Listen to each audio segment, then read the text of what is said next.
View रचा जा चुका है सखी। मैं आपके कहने का तात्पर्य समझ ही नहीं सका। तो समझ लो कि हमारे कर्मों का, हमारे शब्दों का फल हमारे समक्ष आने को, सृष्टि की धारा बदलने को है और शीघ्र ही तुम्हारे समक्ष विकल्प आएंगे पांचाली, और सब कुछ विकल्प के चयन पर निर्भर करेगा सखी। प्रत्येक मनुष्य की सबसे बड़ी शक्ति ही उसकी सबसे बड़ी दुर्बलता भी होती है, और धर्मशील की दुर्बलता उसका धर्म होता है। इसलिए प्रयास करना कि समय आने पर धर्मात्मा को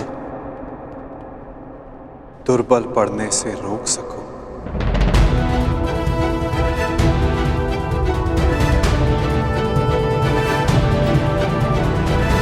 शकुनी और पुत्र दुर्योधन ने जिस प्रकार इंद्रप्रस्थ का वर्णन किया है, छाती फूल जाती है कि मेरे अनुज पांडु के पुत्रों ने इतने कम समय में इतनी उन्नति की है। एक ही समय में कुरु वंश के 2 सम्राट पूरे भारतवर्ष में राज करेंगे। ये सोचकर मन गर्व से भर उठता है।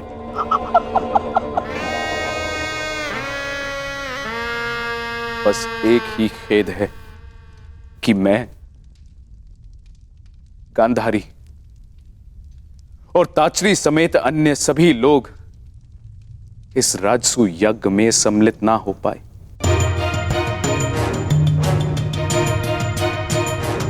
इसलिए मैंने निर्णय लिया है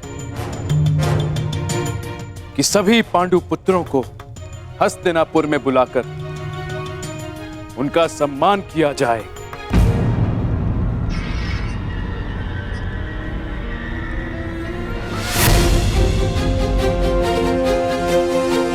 यह तो बहुत आनंद की बात है महाराज। तो ठीक है महाराज, मेरा प्रिय दुशासन आज ही जाकर हस्तिनापुर से पांडवों को निमंत्रण दे आएगा, और फिर यहाँ उनका सम्मान समारोह होगा, और फिर 2-2 हाथ पांसों के।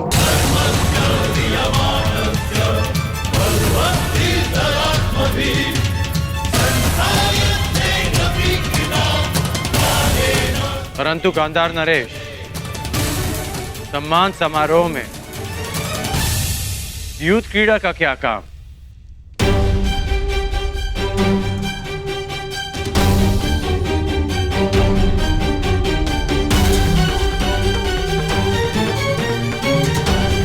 इस मंगलमय अवसर पर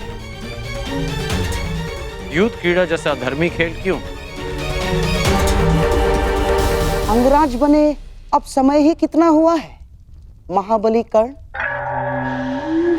अर्थात धीरे धीरे राजकुल के सारे नियम आप समझ जाएंगे, ज्ञात हो जाएंगे आपको। अन्य खेलों की भांति द्यूत क्रीड़ा भी एक प्रकार का मनोरंजन है। नहीं है। मेरी दृष्टि में द्यूत क्रीड़ा एक व्यसन है जो मनुष्य की मति हर लेता है। अंगराज, ये राजसभा का नियम भी है और नैतिक बंधन भी कि जब बड़े विचार विमर्श कर रहे हों तो छोटों को बीच में नहीं बोलना चाहिए। महाराज ठीक कहते हैं। और मेरे विषय में आपका क्या कहना है गांधार नरेश? मैं इस सभा में सबसे अधिक ज्येष्ठ हूं।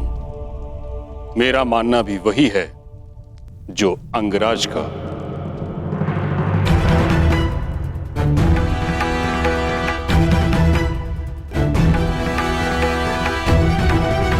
कि द्यूत क्रीड़ा अधर्म है। महामहिम, ये क्रीड़ा तो केवल मेरे पुत्रों में प्रेम बढ़ाने के लिए है। द्यूत से अगर कुछ बढ़ा है तो बैर और शत्रुता, प्रेम नहीं। द्यूत से कभी किसी का भला नहीं हुआ। पांडवों के सत्कार तक सब ठीक है, परंतु द्यूत की अनुमति मैं कदापि नहीं दे सकता।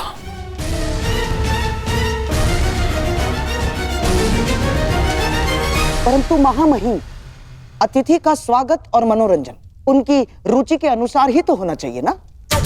अब महाबली भीम के लिए स्वादिष्ट भोजन की व्यवस्था होगी, देवी पांचाली के लिए वस्त्र आभूषण होंगे, नकुल और सहदेव के लिए आखेट और अश्वारोहण होगा, अर्जुन के लिए संगीत, परंतु धर्मराज के लिए क्या?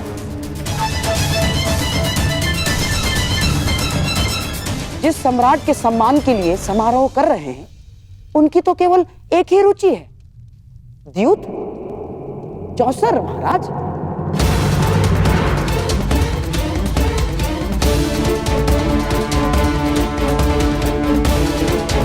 और पुत्र दुशासन स्वयं वहां जाकर पांडवों को निमंत्रण दे आएगा।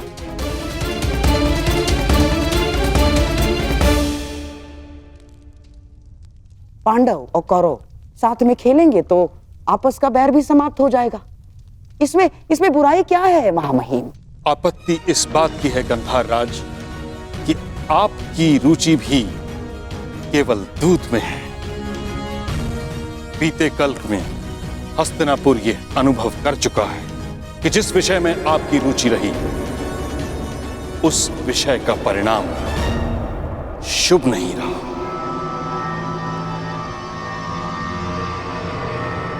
और दुशासन को दूत बनाकर भेजना मुझे एक और लक्षाग्रह का स्मरण करवा रहा है।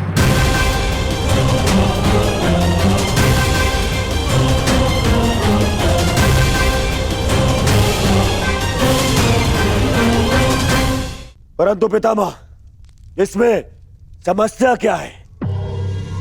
द्यूत क्रीड़ा एक सामान्य खेल ही तो है।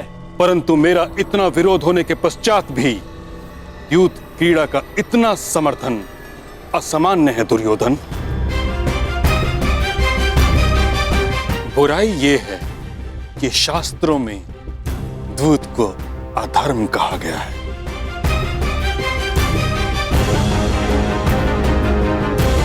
दुशासन द्यूत क्रीड़ा का प्रस्ताव लेकर नहीं जाएगा।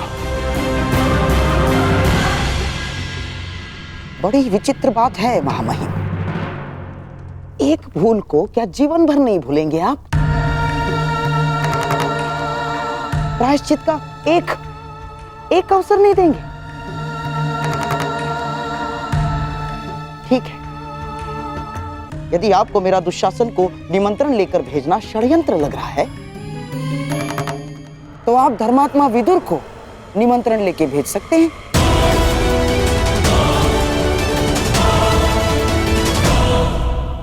धर्मात्मा विदुर नीति अनुसार अपना कार्य करे और धर्मराज युधिष्ठिर नीति पूर्वक ही चाहे तो प्रस्ताव को स्वीकार कर ले। परंतु मामाश्री, क्या करे मेरे होने वाले सम्राट? देखो, हमारे मन में कोई मैल नहीं है, परंतु महामहिम भीष्म और तुम्हारे परम मित्र कर्ण को यह सिद्ध करने के लिए धर्मात्मा विदुर को यदि निमंत्रण लेके भेजा जाता है तो इसमें मुझे कोई आपत्ति नहीं है ना।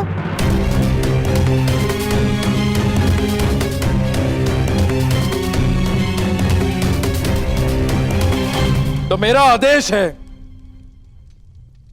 कि महात्मा विदुर स्वयं जाकर पांडु पुत्रों और कुलवधू द्रौपदी को हस्तिनापुर आने का निमंत्रण दे।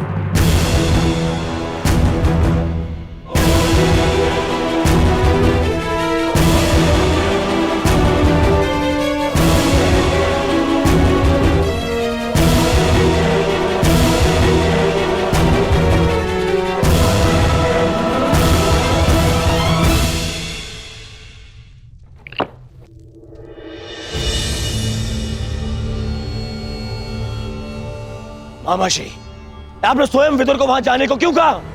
अब वो अवश्य युधिष्ठिर को द्यूत ना खेलने का सुझाव देगा। ना, महात्मा विदुर यहां से हस्तिनापुर का दूत बनकर जा रहा है और वहां धर्मराज युधिष्ठिर उसका सम्राट बनकर स्वागत करेगा।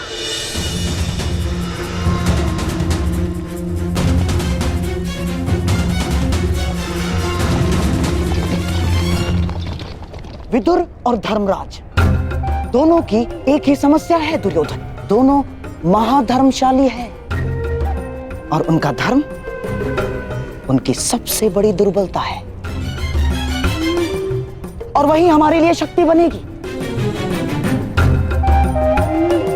जाओ दुर्योधन, तुम पांडवों के स्वागत की तैयारी करो, क्योंकि विदुर इंद्रप्रस्थ के लिए प्रस्थान कर चुका है।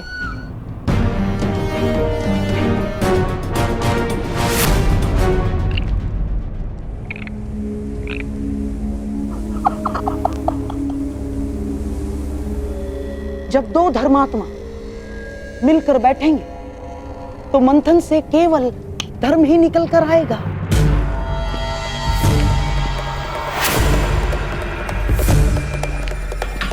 और सम्राट का धर्म उसे चौसर पर बिठाकर ही रहेगा।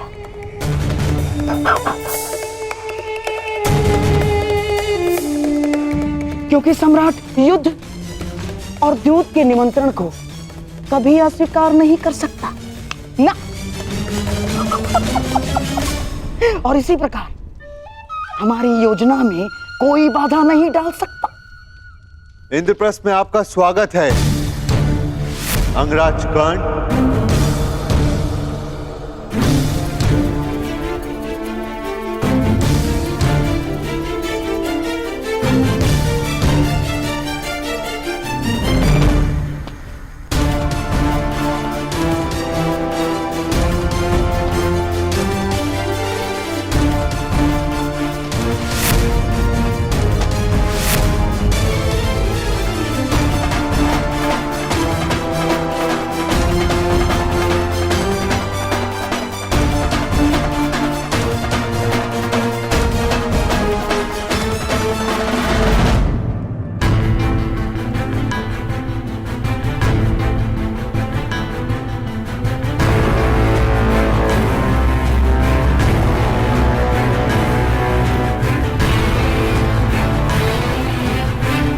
कहिए अंगराज, आपके यहां पधारने का उद्देश्य क्या है? मैं आपको सावधान करने आया हूं धर्मराज। शीघ्र ही हस्तिनापुर आपका आवाहन करने वाला है।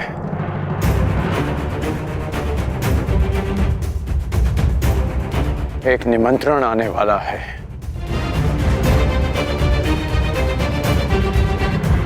देखा भ्राताश्री, हमारी उन्नति ना देखी गई उस दुर्योधन से। आपको सम्राट बनते हुए ना देख सका वो दुष्ट। इसमें संदेह कैसा? जिस भांति दुर्योधन यहां से क्रोधित होकर गया था, निस्संदेह उसने युद्ध का आह्वान किया होगा। यदि युद्ध का आह्वान करना होता तो मैं यहां सभा में प्रस्तुत नहीं होता है।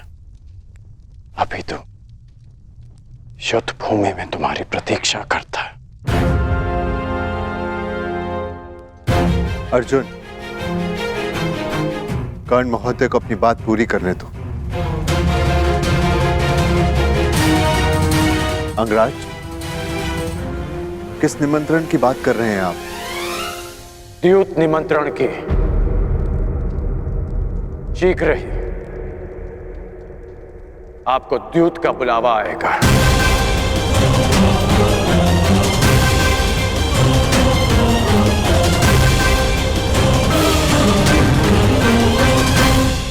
मैं आपको सावधान करता हूं कि उस निमंत्रण को स्वीकार मत करना।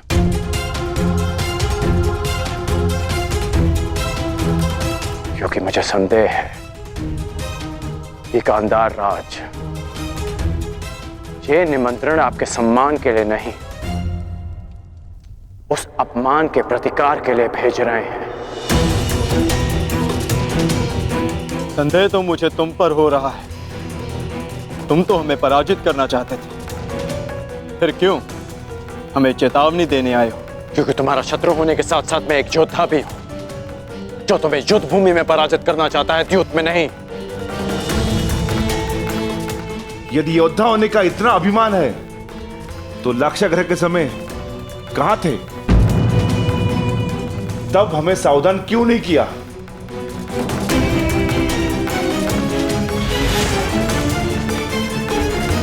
माता गुंजर!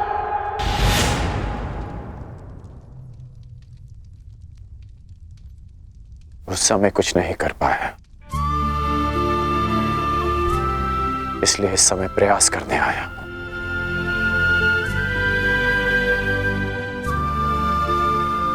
मेरा निवेदन मानिए, इस निमंत्रण को स्वीकार मत कीजिए। परंतु अंगराज, धर्म ये कहता है कि सम्राट युद्ध और द्यूत के निमंत्रण को अस्वीकार नहीं कर सकते।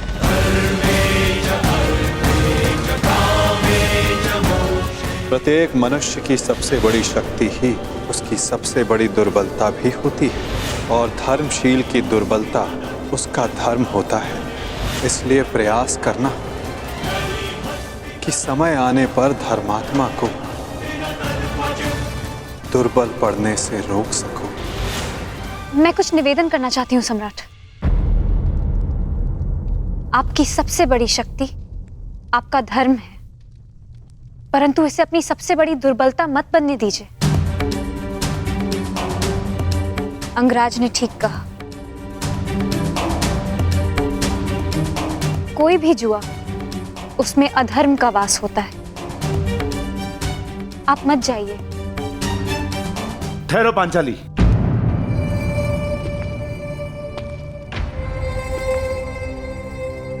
कर्ण ने तुम्हारी एक बार रक्षा की, इसका अर्थ यह नहीं कि हम इस पर विश्वास कर ले। यह हमारे शत्रु का परम मित्र है और यहां जानबूझकर आया है ताकि हम ये निमंत्रण अस्वीकार कर दे और पितामह हमें अहंकारी समझ ले। ये हमें पितामह की दृष्टि में गिराना चाहता है। राजनीति का ये खेल तुम नहीं समझोगी पांचाली। किस पर विश्वास करना है, किस पर नहीं, क्या चयन करना है, क्या नहीं, तुम्हें समझने में अभी बहुत समय लगेगा पांचाली।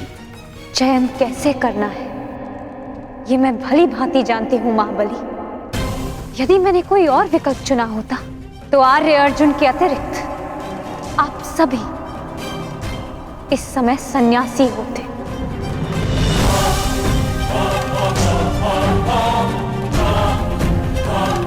और उससे भी पूर्व यदि मैंने अपने चयन में थोड़ा सा भी परिवर्तन किया होता तो आर्य अर्जुन भी स्वयंवर में मेरा वरण ना कर पाते। मनुष्यों की परख मुझे भी, मित्र और शत्रुओं की भी। मैं मानती हूं कि अंगराज आपके शत्रु पक्ष से है, परंतु इस समय वो हमारे भले की बात कर रहे हैं और मैं उनके मत का समर्थन करती हूँ। पांचाली! अनुज भीम, तुम्हें पांचाली से इस भांति बात नहीं करनी चाहिए। पांचाली को अपना मत प्रस्तुत करने का पूरा अधिकार है, परंतु पांचाली, भीम का मत भी उचित है। यदि हम हस्तिनापुर नहीं गए तो बहुत अभिमानी दिखेंगे। आपकी इसी सोच को गांधार राज भली भांति समझते हैं, इसलिए आपको द्यूत का निमंत्रण भेज रहे हैं। परंतु अंगराज का कथन उचित है धर्मराज।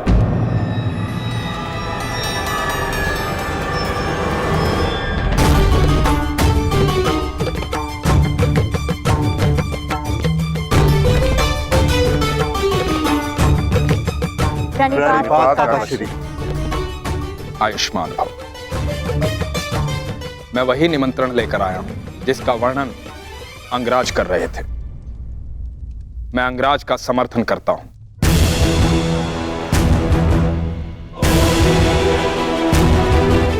मुझे भी इसमें षड्यंत्र दिखाई देता है। जो लाक्षागृह में तुम सबको भाभी कुंती समेत भस्म करना चाह सकता है, वो कुछ भी कर सकता है। हमें उनसे भय नहीं है काकाश्री। उनके उत्तर के लिए हम पांचों भाई प्रस्तुत हैं। वहां पितामह होंगे, आप होंगे, आचार्य द्रोण होंगे, तो फिर वहां सबके समक्ष कोई हमारा क्या अहित कर सकता है? सर्वनाश का युद्ध करने से श्रेष्ठ है कि उससे बचा जाए। कीचड़ में गिरने से कदाचित बाहर आ जाए, पर वस्त्र मैले हो ही जाते हैं। उससे बचना ही श्रेष्ठ है। सर्वश्रेष्ठ युद्ध वो होता है पुत्र, जो युद्ध ना हो। और धर्म क्या कहता है काकाश्री? धर्म ये कहता है कि युद्ध और द्यूत के निमंत्रण को नकारा नहीं जा सकता, लेकिन निर्णय आपका है, क्योंकि द्यूत भी धर्म नहीं है।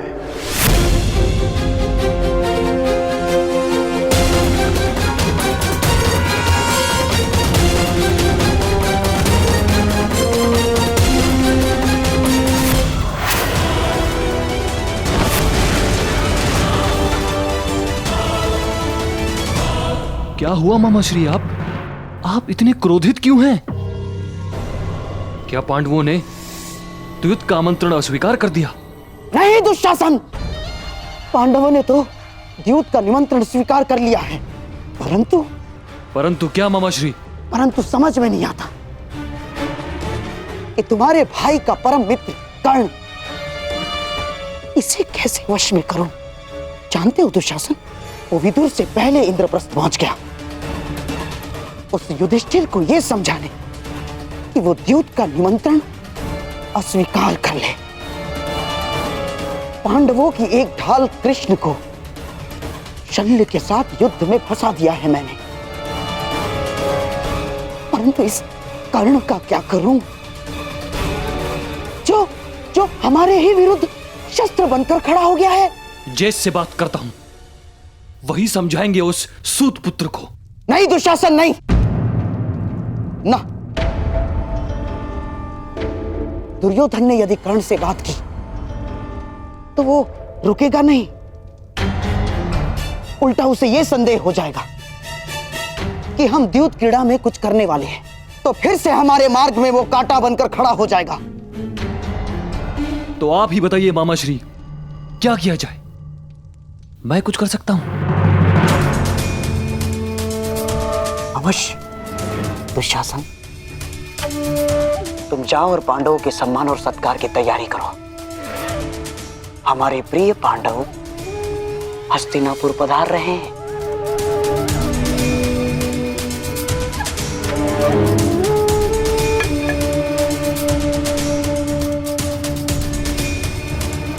अब उस कर्ण नामक कांटे की औषधि अब मुझे ही ढूंढनी होगी।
विचित्र बात है, हमने खांडव प्रस्थ के सारे सर्पों का तो मार डाला है, या तो उन्हें स्थान छोड़ने पे विवश कर दिया, फिर न जाने कहां से आते हैं और हम पर आक्रमण करते हैं। कोई बात नहीं भ्राता भीम, ये जब भी हम पर प्रहार करेंगे नाश पाएंगे। चलिए, प्रस्थान का मुहूर्त हो चला है।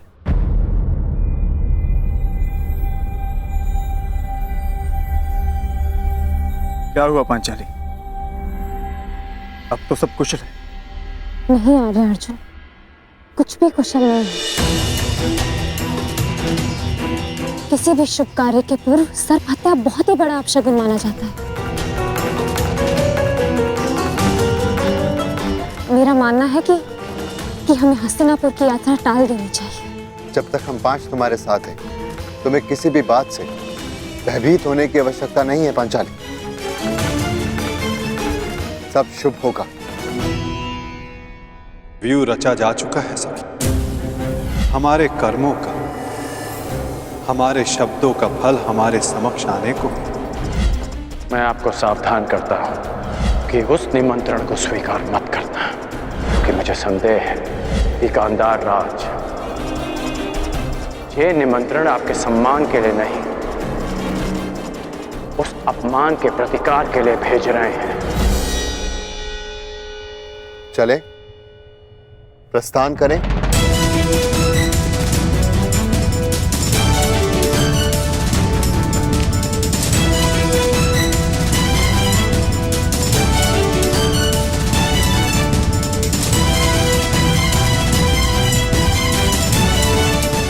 यदि कर्ण की चेतावनी सत्य सिद्ध हुई तो?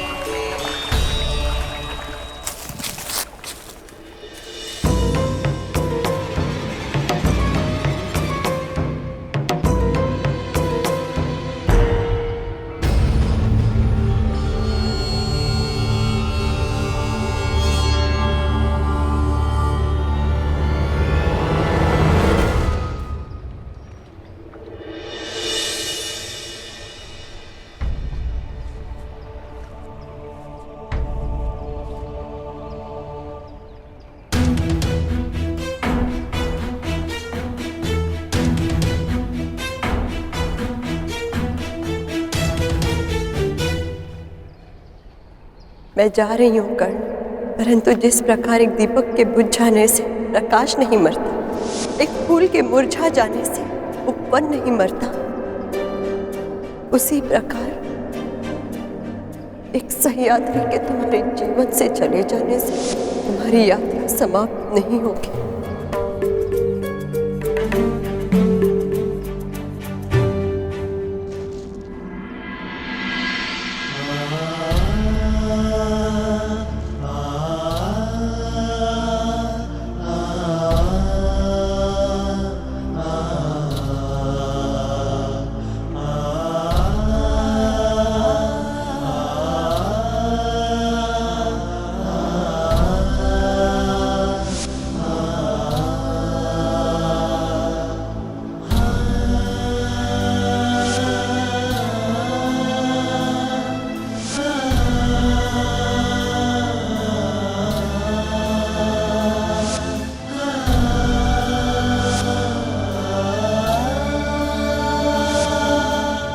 सूर्य को साक्षी रखकर वचन दो कर्ण कि तुम सुप्रिया से विवाह करोगे।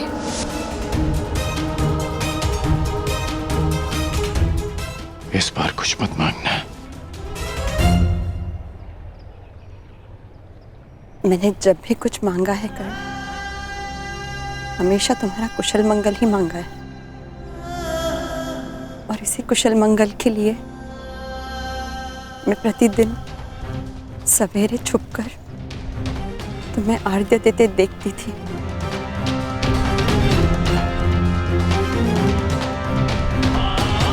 और संतुष्ट होकर लौट जाती थी कि आज भी तुम्हारे मुख पर वही तेज है और आंखों में वही परिवर्तन की चाह। तो आज क्यों आई? क्योंकि आज तुम्हारा मुख मलिन है कर्ण, और आंखों में चिंता। ऐसा क्या अंतर्द्वंद्व है जो तुम्हें सता रहा है? मेरा प्रिय दुशासन आज ही जाकर हस्तिनापुर से पांडवों को निमंत्रण दे आए, और फिर यहाँ उनका सम्मान समारोह होगा, और फिर दो दो हाथ पांचों के। पांडव द्यूत क्रीड़ा के लिए आने वाले हैं, और मुझे संदेह है कि शकुनी कोई छल करने वाला है।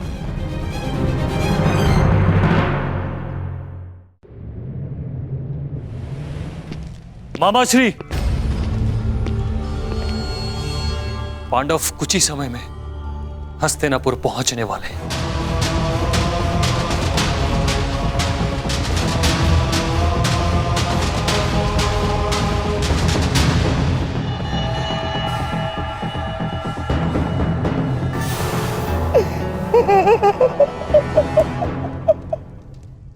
बहुत अच्छे दुशासन, बहुत अच्छे। कदाचित तुम नहीं जानते कि मैंने इस क्षण की कितनी प्रतीक्षा की है। परंतु मामाश्री, वो सूत पुत्र यदि द्वैत क्रीड़ा में उपस्थित हुआ तो? ना, वो सूतपुत्र कर्ण द्यूत क्रीड़ा में उपस्थित नहीं हो पाएगा। ना, ना।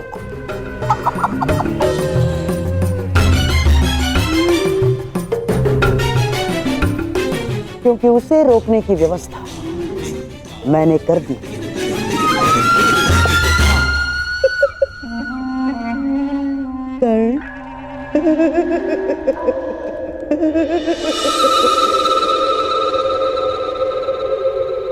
कैसा छल? जैसा वारणा व्रत में हुआ था। यद्यपि यहाँ महामहिम और आचार्य द्रोण उपस्थित होंगे, परंतु शकुनी के विषय में कुछ कहा नहीं जा सकता है। वो कुछ भी कर सकता है।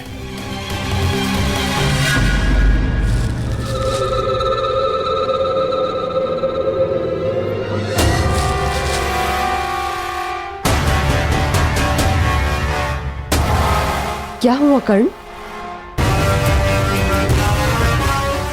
ऐसा लगा कि कोई है।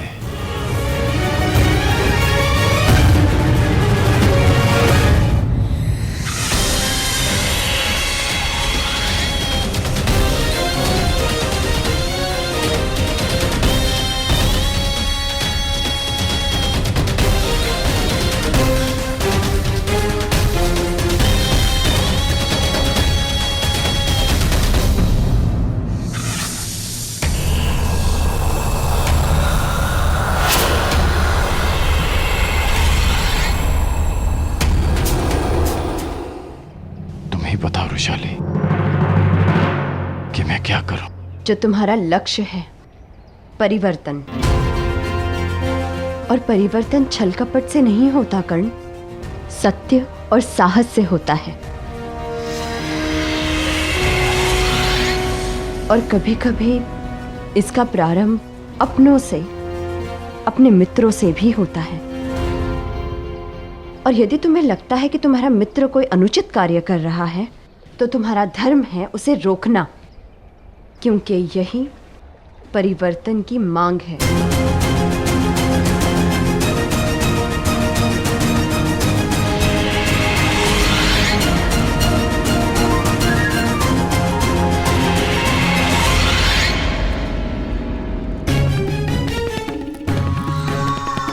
सूर्य चढ़ चुका है कर्ण, और आज का उगता हुआ ये सूर्य तुम पर ऐसा ग्रहण लगाएगा, ऐसा ग्रहण लगाएगा कि तुम यहाँ आना तो दो, यहाँ आने की सोच भी नहीं सकते। आओ।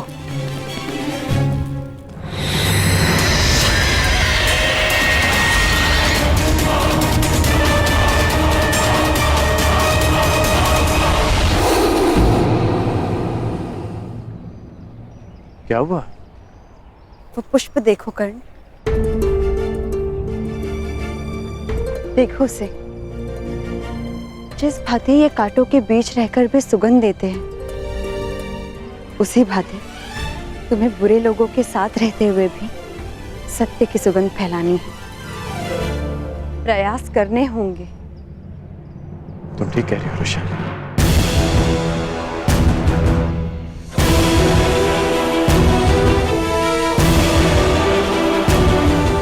तो अब तुम क्या करो? वही जो तुमने कहा, प्रयास, परिवर्तन का, सत्य की विजय का।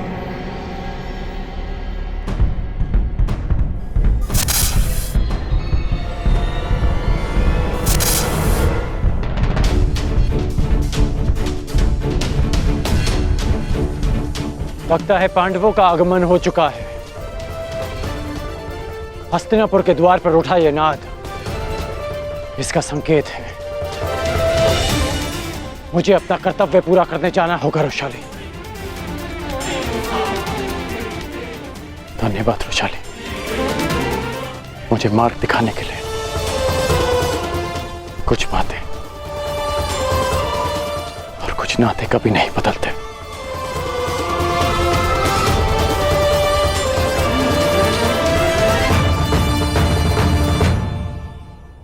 और कुछ बदल जाते हैं कर्ण।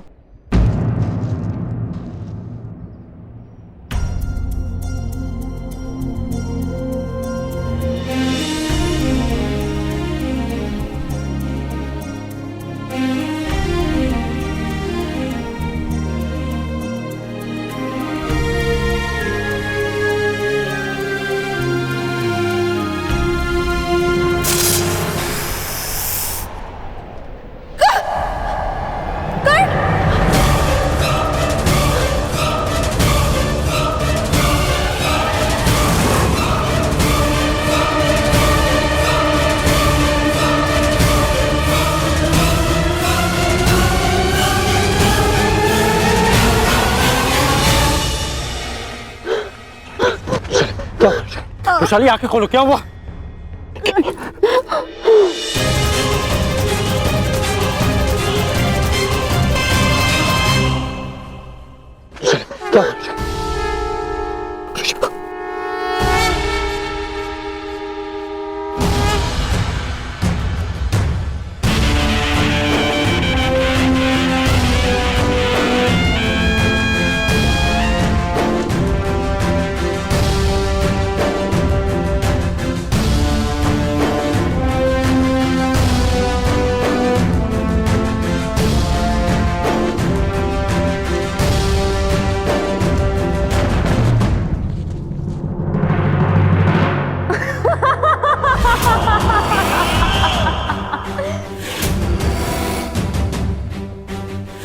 अंधे का पुत्र अंधा।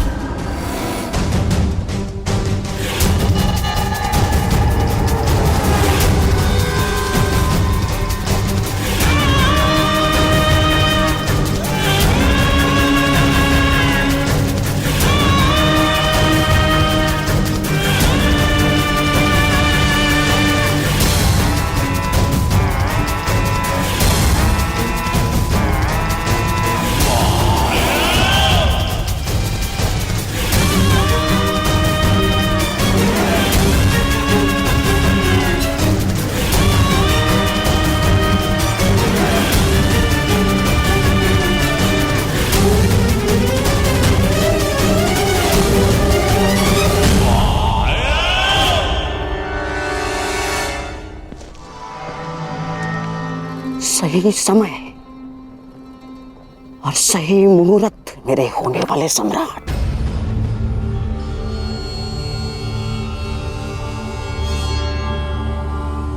मेरे पास पासे और इस पांचाली के पास कोई ढाल नहीं।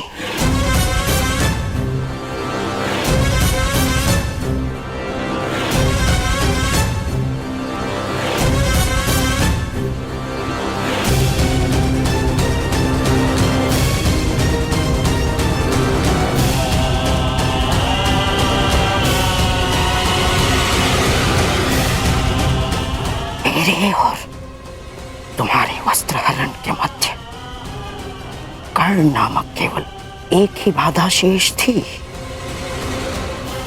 उसे भी मैंने दूर कर दिया है पांचाली।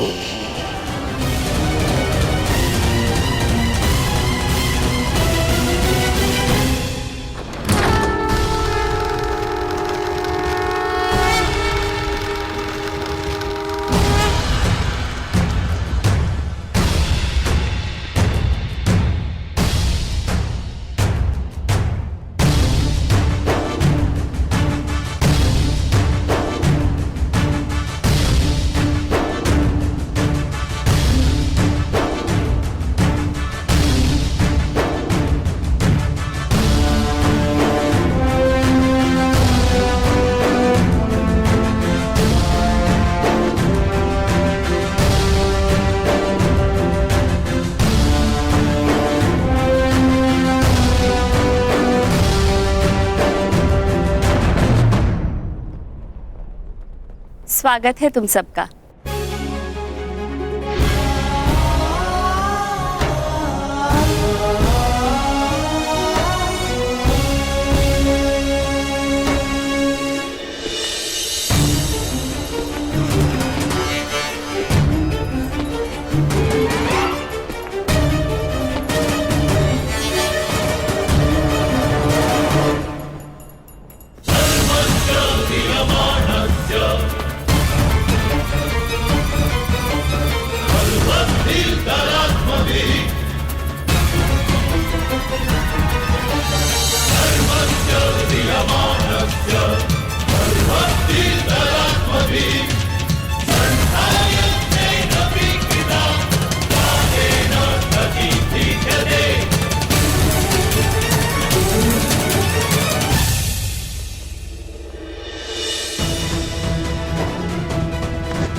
नियति मेरी परीक्षा ले रही है।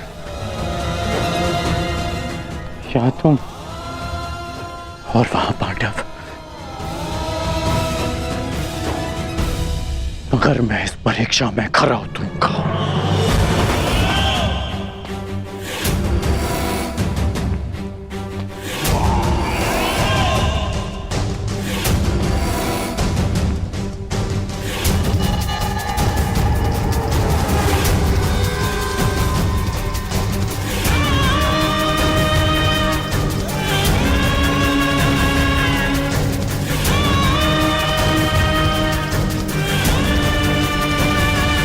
सम्राट, अन्य पांडव भ्राताओं और सम्राज्ञी द्रौपदी का हस्तिनापुर में स्वागत करता हूं मैं।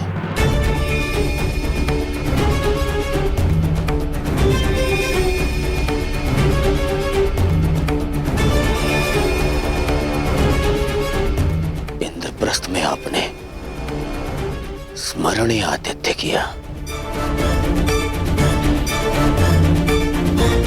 मेरा प्रयास रहेगा कि हस्तिनापुर का आपका यह प्रवास भी आपके लिए स्मरणीय हो।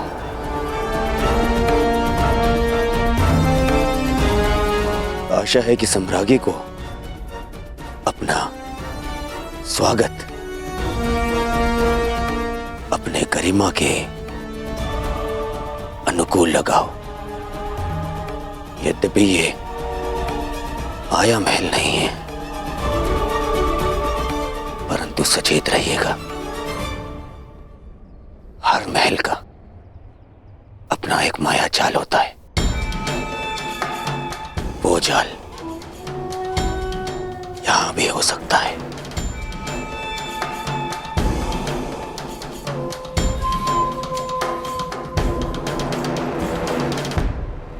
सावधान करने के लिए धन्यवाद युवराज। मकड़ियों की तो प्रवृत्ति ही होती है जाल बुनना, परंतु मनुष्य भी उन्हें एक ओर हटाकर आगे बढ़ते जाते हैं।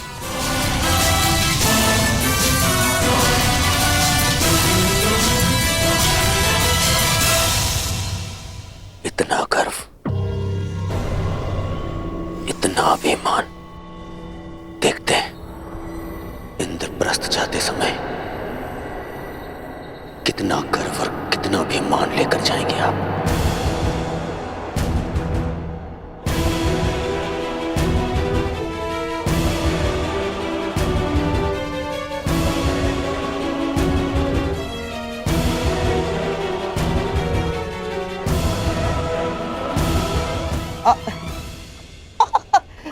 साम्राज्ञी, दुर्योधन के वचनों का तात्पर्य यह है कि आप लोगों के हस्तिनापुर की ओर से होने वाले स्वागत के कारण आपका गर्व और मान और भी बढ़ जाएगा।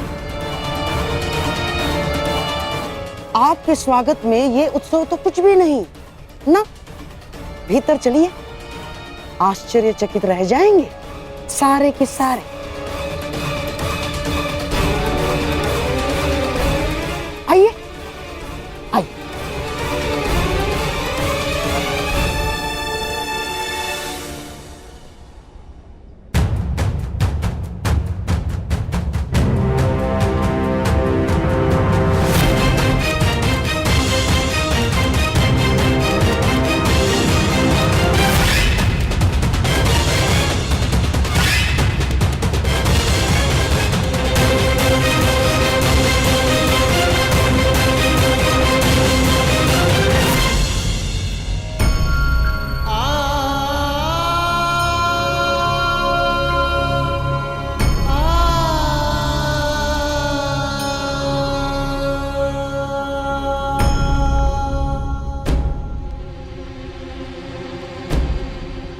ऐसे देख क्या रहे हैं?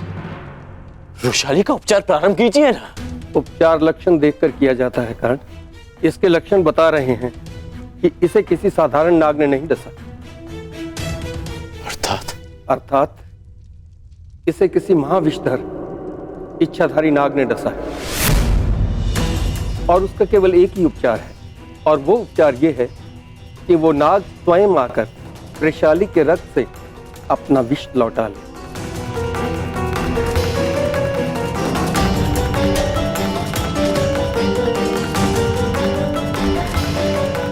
मैं 2 प्रहर तक वृषाली को जीवित रख सकता हूँ। तब तक उस नाग ने आकर अपना विष नहीं लौटाया तो मैं कुछ नहीं कर पाऊंगा। यदि ऐसा है तो आज उस इच्छाधारी नाग को अपनी इच्छा के विरुद्ध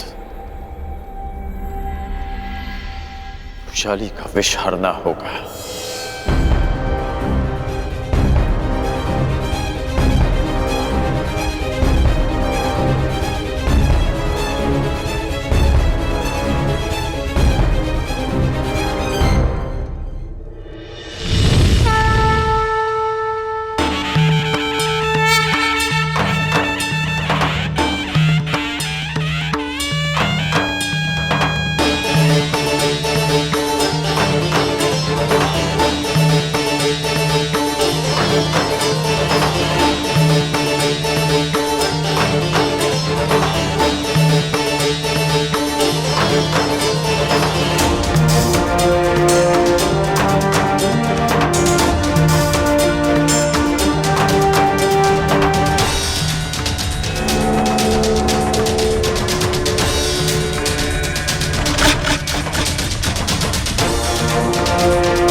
वाह, अद्भुत अद्भुत प्रस्तुति है।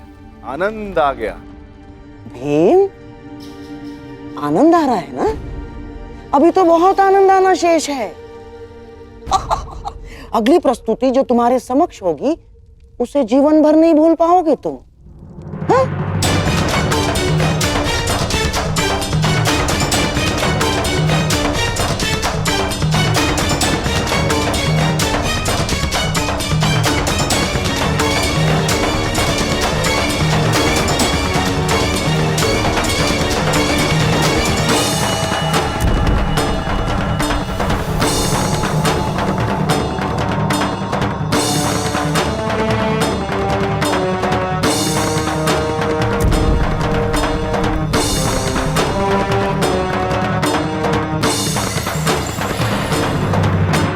देखो पांचाली, आचार्य द्रोण भी यहां पधारे। सब कुछ कितना आनंददायी और मंगल में प्रतीत हो रहा है। तुम व्यर्थ में चिंतित हो रही हो। हस्तिनापुर हमारा घर है। आचार्य द्रोण, विदुर काका श्री और पितामह के रहते कुछ भी अनुचित नहीं होगा।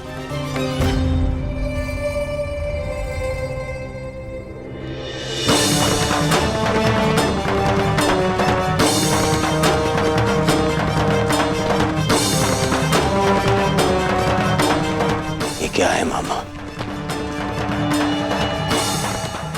यहाँ पे पितामह कम थे जो आपने ये द्रोण को भी निमंत्रण दे दिया। क्यों किया मामा ऐसा? क्या करूं मेरे होने वाले सम्राट?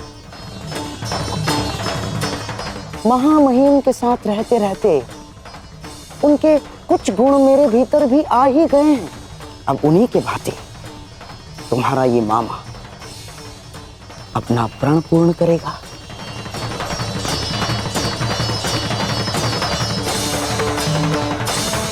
कुलवधु पांचाली का अपमान सारे कुल के समक्ष होगा। जितने भी पुण्यात्मा पांडवों के साथ रहे हैं आज तक, वो सब पांडवों का अपमान देखेंगे। और जिसने भी पांचाली के सर पर आशीर्वाद का हाथ रखा है, वो सारे हाथ बांधे खड़े रहेंगे और द्रौपदी का वस्त्रहरण देखेंगे।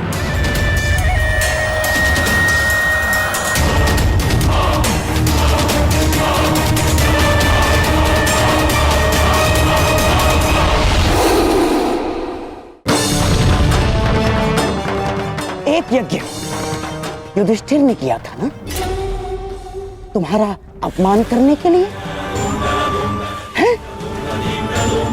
और एक यज्ञ करेगा तुम्हारा मामा, जिसमें हर एक मनुष्य के आत्मसम्मान की आहुति दी जाएगी, जिसने तुम्हारे साथ चाहे अनचाहे बुरा किया। ये द्यूत नहीं है दुर्योधन ना, ये महायज्ञ है तुम्हारे मामा का, जिस यज्ञ को कोई भंग नहीं कर सकता, क्योंकि इसको भंग करने वाला इस पूरी सभा में प्रस्तुत हो ही नहीं सकता।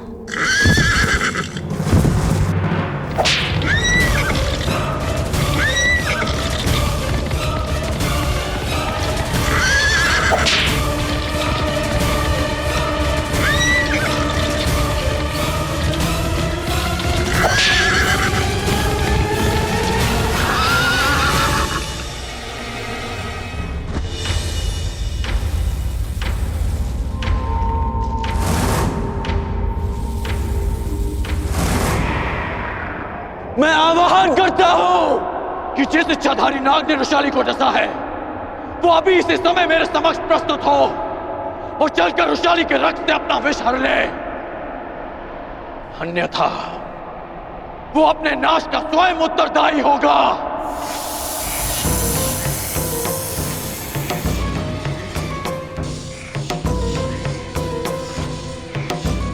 मैं अंतिम चेतावनी दे रहा हूं,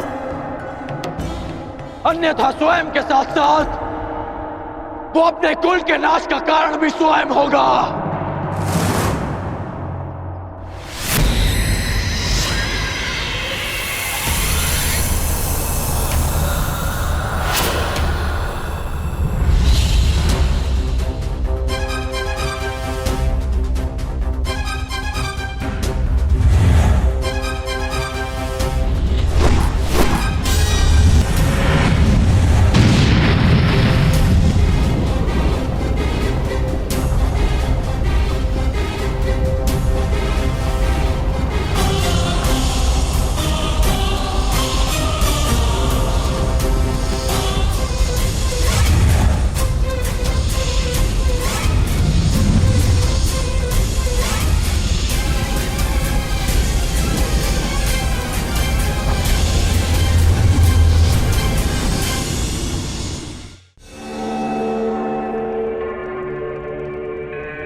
आशा है कि सम्राट को अपने स्वागत में की गई ये प्रस्तुति भाई होगी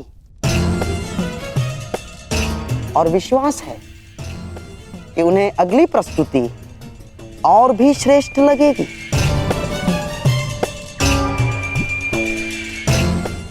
अब ना अर्थात मेरे कहने का तात्पर्य यह है कि सम्राट के मनोरंजन के लिए द्यूत क्रीड़ा का प्रबंध हो गया है और महाराज धृतराष्ट्र की यह मंशा है कि आप द्यूत भवन की ओर प्रस्थान करें।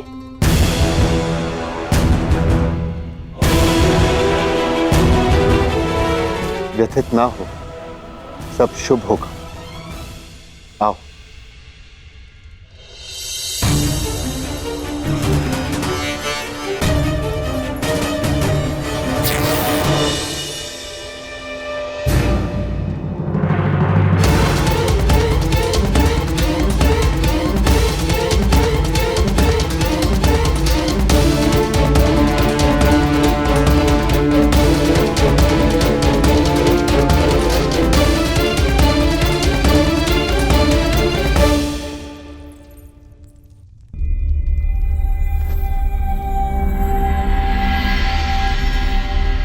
ये क्या हो गया? अब ये वस्त्र पहनने योग्य नहीं। पुत्री, मैं तुम्हें नए वस्त्र देती हूँ। आओ।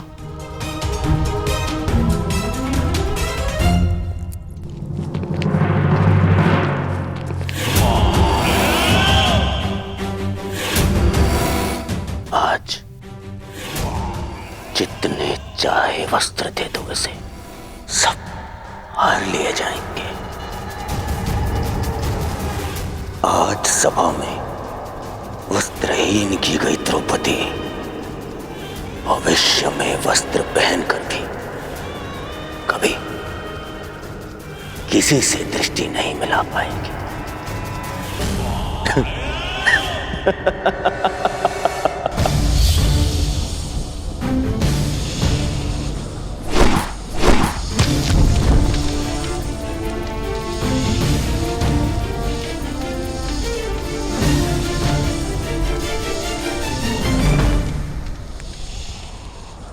मायावी सर्प, अंतिम अवसर दे रहा हूं।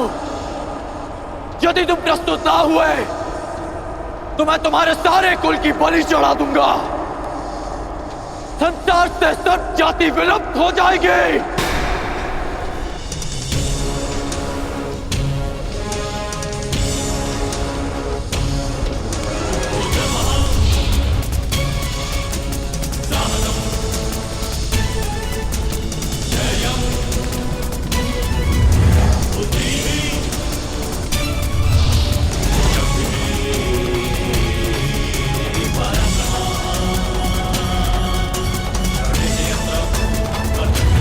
रुको धनुधारी,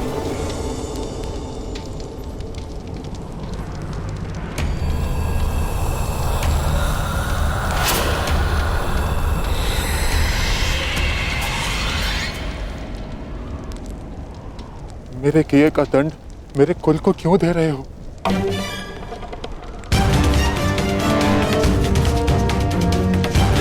धनुषाली को क्यों दंड दिया तुमने? अपनों की सुरक्षा की बात आई तो हृदय कांप उठा। ये नहीं सोचा कि जिसे डसा उसके भी कुछ अपने हैं। अधिक समय शेष नहीं, मेरे साथ चलकर रुशाली के रक्त से अपना विष हर लो, अन्यथा अपनी आंखों के सामने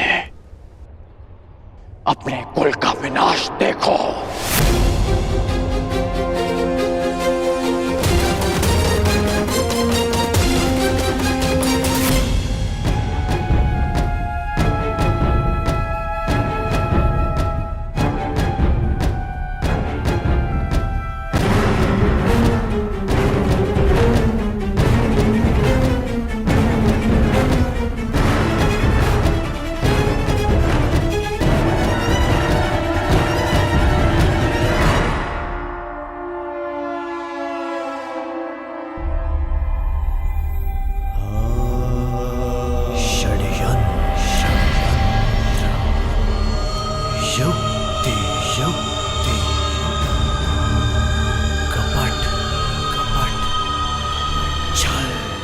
सम्राट की जय हो।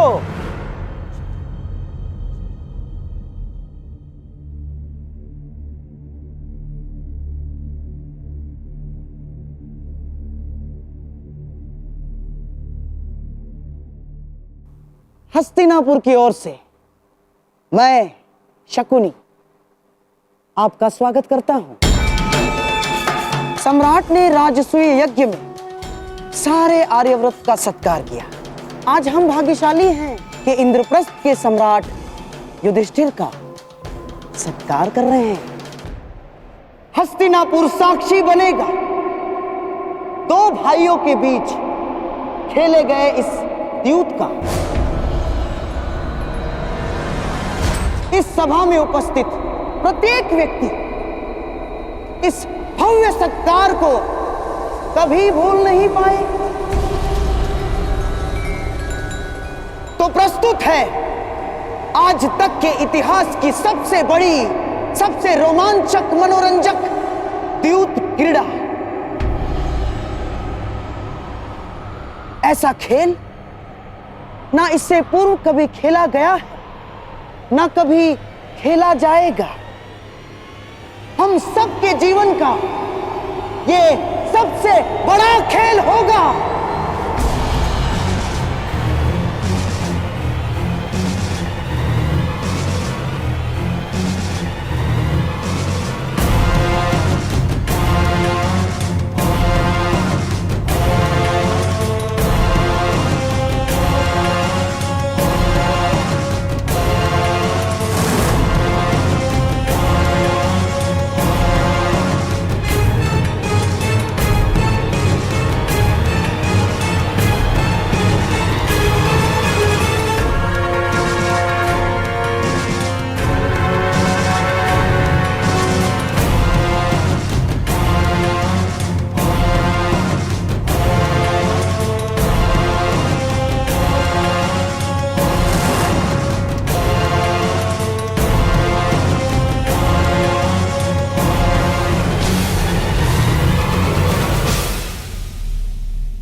आज तक के इतिहास की सबसे बड़ी द्यूत क्रीड़ा।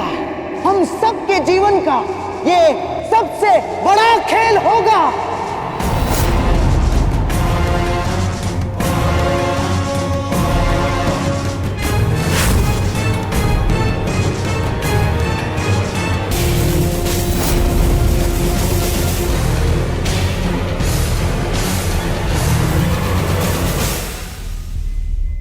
मैं आपको वचन देता हूं सम्राट, न केवल आपके लिए अपितु यहां उपस्थित सभी व्यक्तियों के लिए यह खेल अविस्मरणीय रहेगा। आज सारी सभा यह खेल देखेगी और कल सारा संसार इसकी चर्चा करेगा।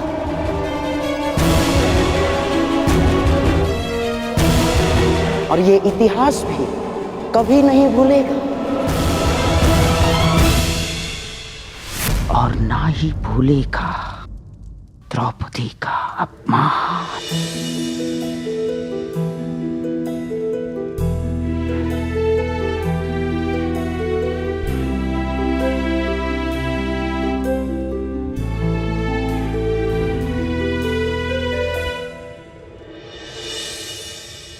धन्यवाद अंगराज, आपने मेरे कर्मों का दंड मेरे परिवार को ना देकर मुझ पर बहुत बड़ा उपकार किया है।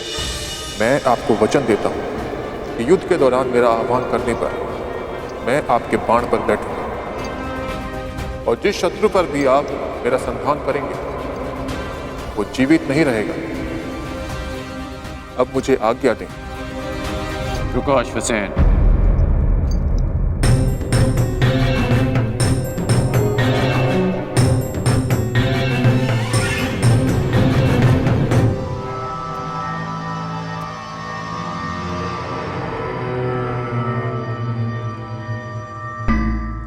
इतनी शीघ्रता क्यों है जाने की? तुम साधारण सर्प नहीं हो जो अपनी भोजन की खोज में निकला और अचानक रुशाली सामने आ गई और तुमने उसे डस लिया। और तुम्हारा निवास स्थान तो भुगत कराम से बहुत दूर है। तो स्पष्ट करो अश्वसेन कि तुम यहां क्यों आए थे?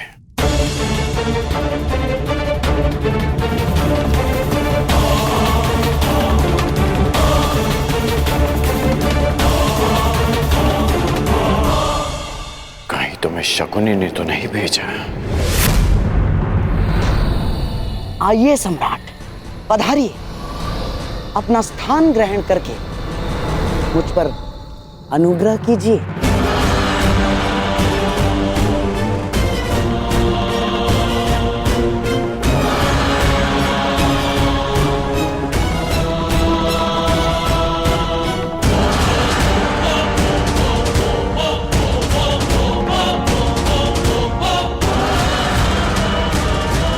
गांधार राज शकुनी हस्तिनापुर में पांडवों के विरुद्ध एक बहुत बड़ा षड्यंत्र रचने जा रहे हैं। पांडवों ने खांडवप्रस्थ को भस्म करके मुझे और मेरे परिवार को गृह विहीन कर दिया था। मैं उनसे प्रतिशोध लेना चाहता था। शकुनी ने आपको इस षड्यंत्र से दूर रखने के लिए मुझसे यह संधि की कि यदि मैं आपको युद्ध क्रीड़ा भवन से दूर रखता हूं तो वो पांडवों को इंद्रप्रस्थ से खदेड़ फेंकेंगे। आज गांधार राज युद्ध क्रीड़ा में पांडवों का सर्वस्व हर लेने वाले हैं। लीजिए सम्राट, आपके मनोरंजन का प्रबंध हो गया है और आशा है कि सभा में उपस्थित सभी का मनोरंजन होगा।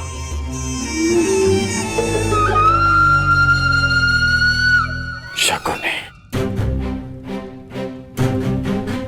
ना तो मुझे युद्ध क्रीड़ा में सम्मिलित होने से रोक पाओगे और ना मैं पांडवों से छल करने में तुम्हें सफल होने दूंगा।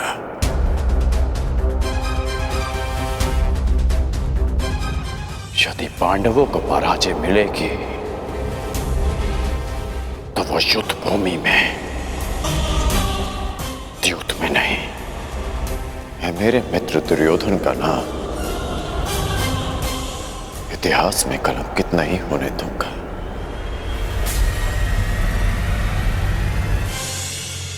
अरे साम्राज्ञी, आप अभी तक द्वार पर ही खड़ी हैं? आइए, आपके बिना तो इस खेल में आनंद ही नहीं आएगा।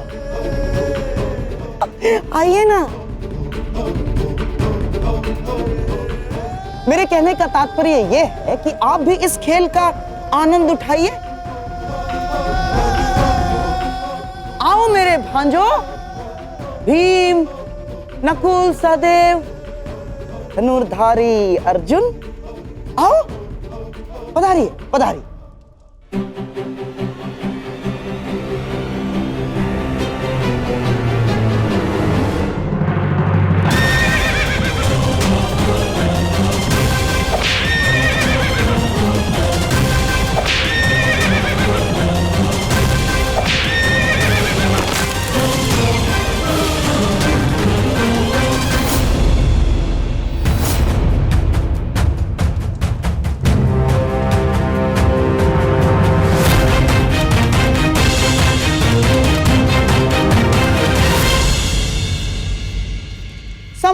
की जय हो। सम्राट, चौसर के नियम तो आपको ज्ञात होंगे ही।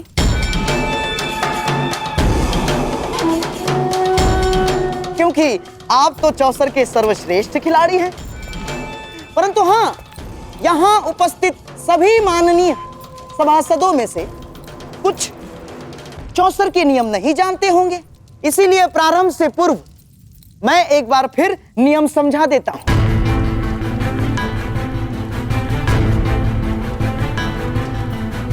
आपके और मेरे दुर्योधन के पास ये 4 मेरू हैं।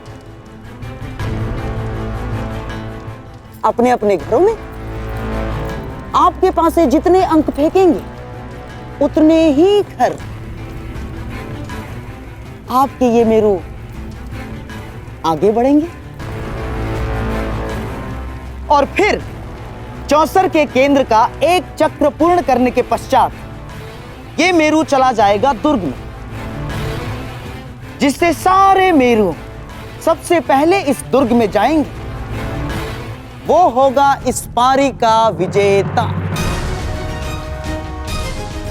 और हां, यदि मध्य में ही एक प्रतिद्वंद्वी का मेरू दूसरे के मार्ग में आता है तो उस मेरू को ध्वस्त माना जाएगा। आपने खेल के नियम तो भली भांति समझा दिए मामाश्री, परंतु खेल खेलने के लिए पासे कहां हैं? अति उत्तम सम्राट, अति उत्तम। अतिथि को निमंत्रण देने से पूर्व भोजन की और युद्ध पर जाने से पूर्व शस्त्रों की व्यवस्था करना बुद्धिमानों का लक्षण है। ये रहे पासे।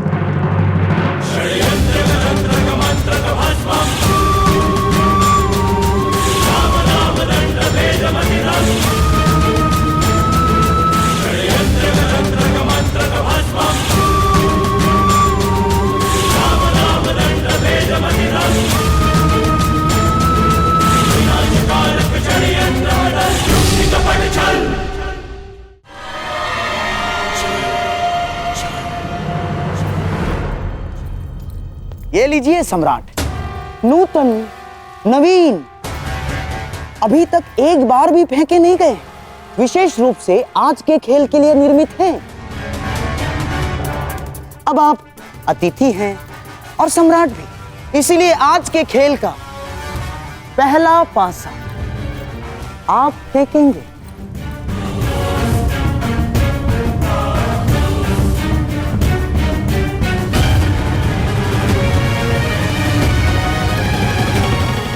अब तनिक ये भी निर्णय कर लिया जाए कि दांव पर क्या लगेगा।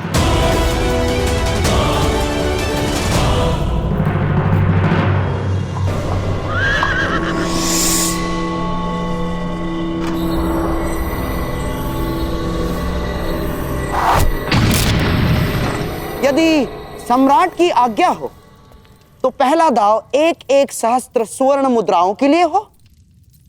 स्वीकार है।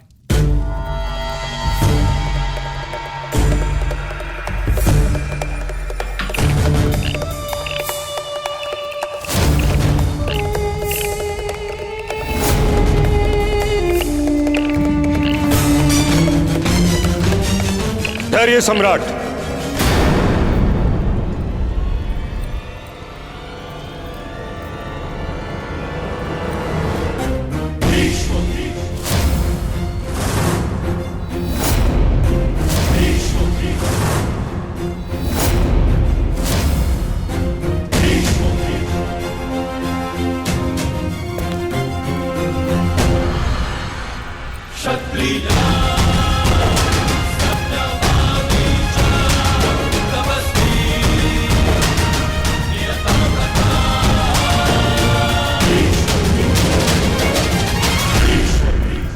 एक निवेदन करना है।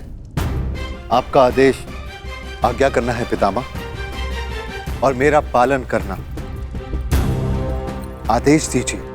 यदि पौत्र आया होता तो मैं अवश्य आदेश देता, परंतु खेलने सम्राट आए हैं, इसलिए निवेदन है।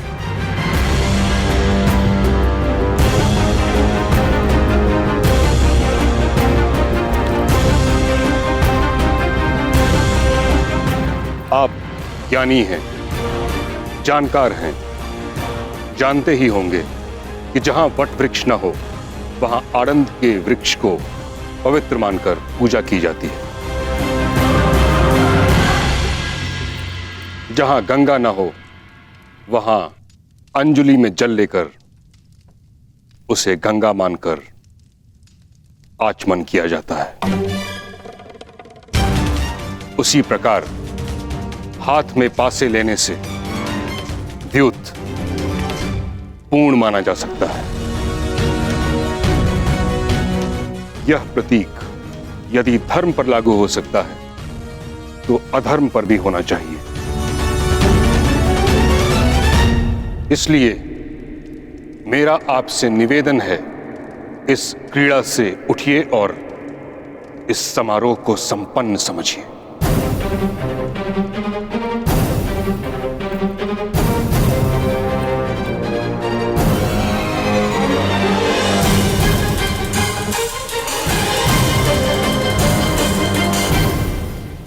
पितामह, अभी खेल प्रारंभ भी नहीं हुआ है और आप उसे रोकने को कह रहे हैं। कभी कभी रुक जाना भी आवश्यक होता है कुमार दुर्योधन। नीति में हर प्रकार के जुए को अधर्म समझा गया है और जुआ भाग्य के अधीन होता है। भाग्य, धर्म, अधर्म, छल, पाखंड नहीं देखता। पासा जिस ओर पड़े भाग्य उसी ओर मुड़ जाता है। इसीलिए धर्म केवल पुरुषार्थ में है।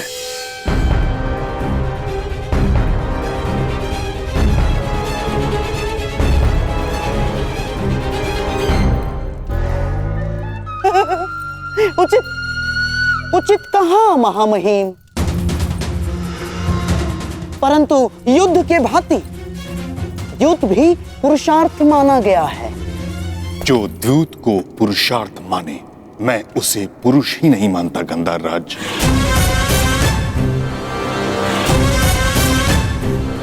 द्यूत जुआ है और जुआ एक व्यसन होता है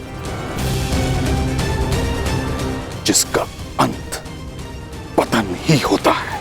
और इस कारणवश मैं इस अधर्म को रोकने आया हूं।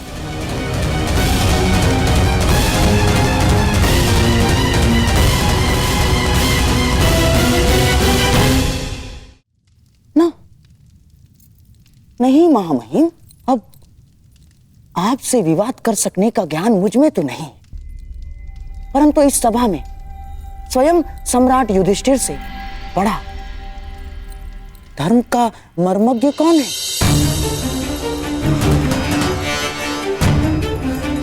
तो सम्राट से ही पूछ लिया जाए कि धर्म क्या है। कहिए धर्मराज, आज के इस क्रीड़ा के विषय में आपका धर्म क्या कहता है?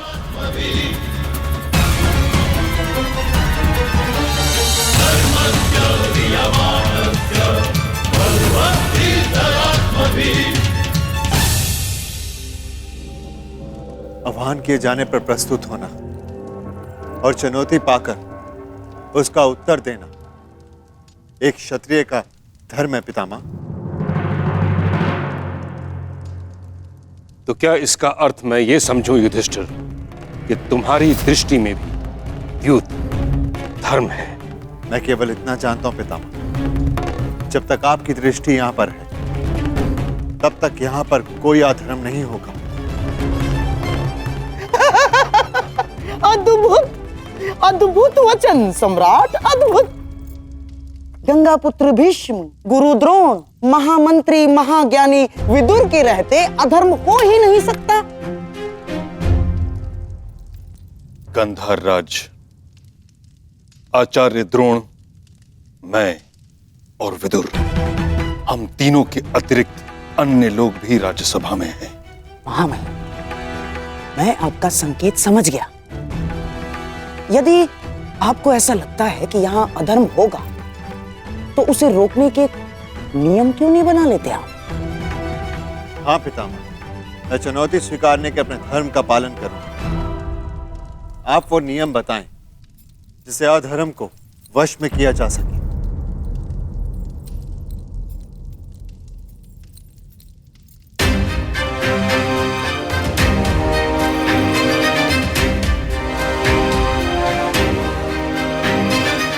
ठीक है, तो सर्वप्रथम कोई भी प्रतिद्वंदी दूसरे प्रतिद्वंदी को आगे खेलने के लिए विवश नहीं करेगा। यदि एक खिलाड़ी खेल छोड़ना चाहे तो दूसरे को उससे कोई आपत्ति नहीं होनी चाहिए। परंतु पितामह, भूलो दुर्योधन, तुम केवल अपने पितामह के समक्ष नहीं बल्कि हस्तिनापुर के सिंहासन के संरक्षक और प्रमुख सेनापति के समक्ष हो। समझ गए?